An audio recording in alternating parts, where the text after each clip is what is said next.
Hace años tuve trato con un chico, vamos a poner que se llamaba Alfonso, que me contó esta historia, una historia de su propia vocación, con lo normal.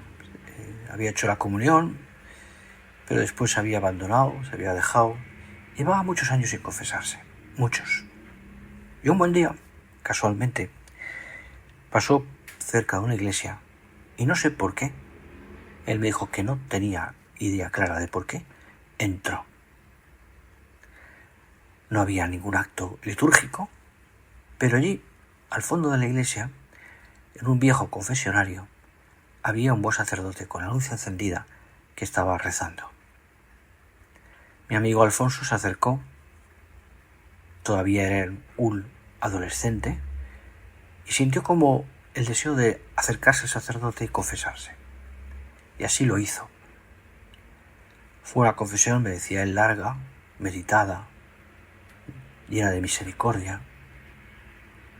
Aquel buen cura, mayor, bueno, simpático, misericordioso, lo cogió con tal cariño que enseguida él se sintió a gusto.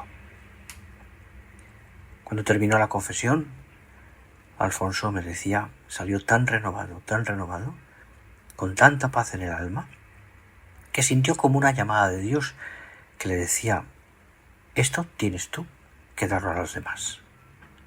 Pues mira, aquello fue la chispa de lo que sería después su vocación, la semilla, su vocación sacerdotal. Y ahora es sacerdote y está por ahí, danzando y trabajando con gran alegría. Y es que la misericordia de Dios que desea alcanzar a todos los hombres y a todas las mujeres de la tierra. Somos, tú y yo, destinatarios del perdón de Dios. Así como en el Evangelio lo vemos, el Señor también perdona a quienes se acercan. Piensa en el paralítico de Cafarnaún o en la mujer adúltera. Y seguramente tú y yo nos hemos identificado muchas veces con esos personajes. Con el hijo pródigo, con los que pasan de largo, o con el que, con gran paz y con gran alegría, el samaritano lo cuida y lo cura. El caso es que el Señor, tu Señor, en el Evangelio, nos muestra siempre tu misericordia. Con aquel hombre, por ejemplo, que descuelga a sus amigos del techo para ser curado. O con el fariseo, también en casa del fariseo con la pecadora.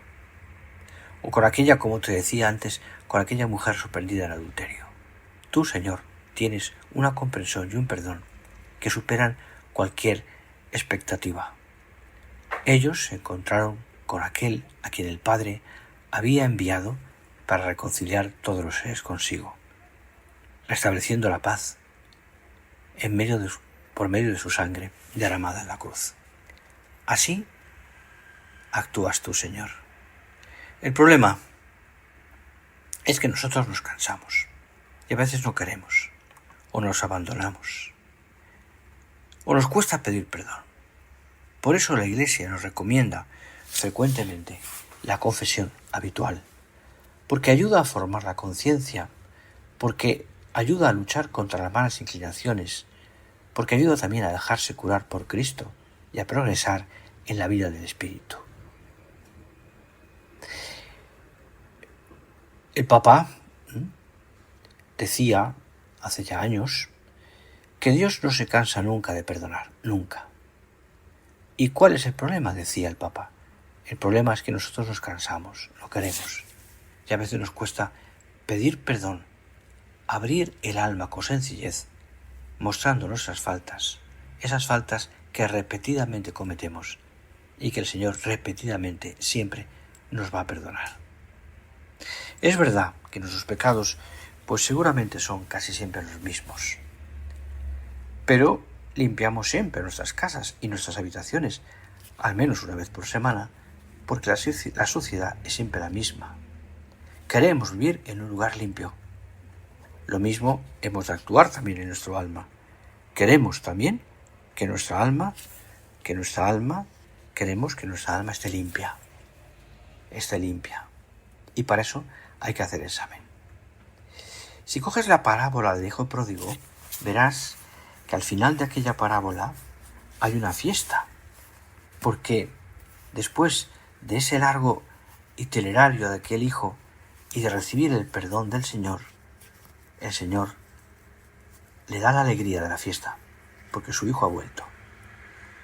Recuerdo que hace años, en una parroquia, le pedí al sacerdote que si podía confesar un rato.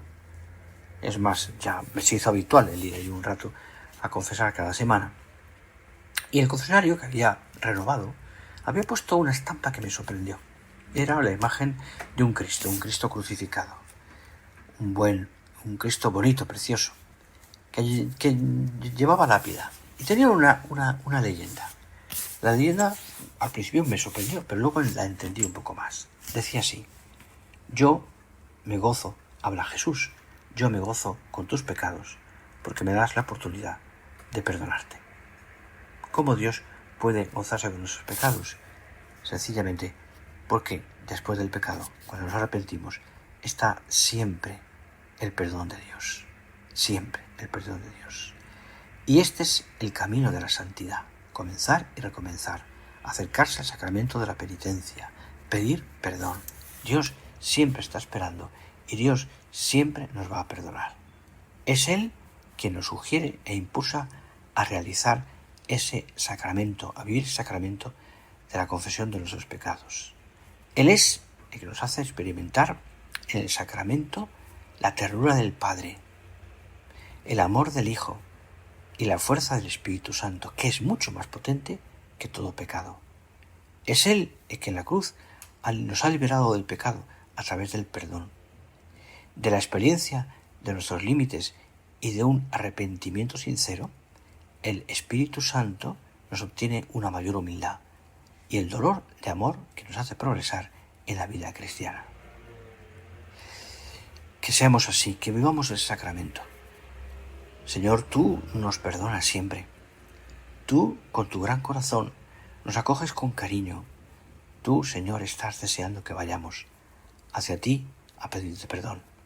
¿Cuántas veces tendremos que hacer del hijo pródigo? Tantas veces. Es necesario. Lo necesitamos porque el Señor está, como te digo, deseoso de perdonarnos. Termino con esta oración de la liturgia que dice así: oh Dios, que manifiestas especialmente tu poder en el perdón y la misericordia, derrama incesantemente sobre nosotros tu gracia, para que, deseando lo que nos prometes, consigamos los bienes del cielo. Anímate, que sea frecuente tu confesión, que ames el sacramento de la confesión, que da tanta paz.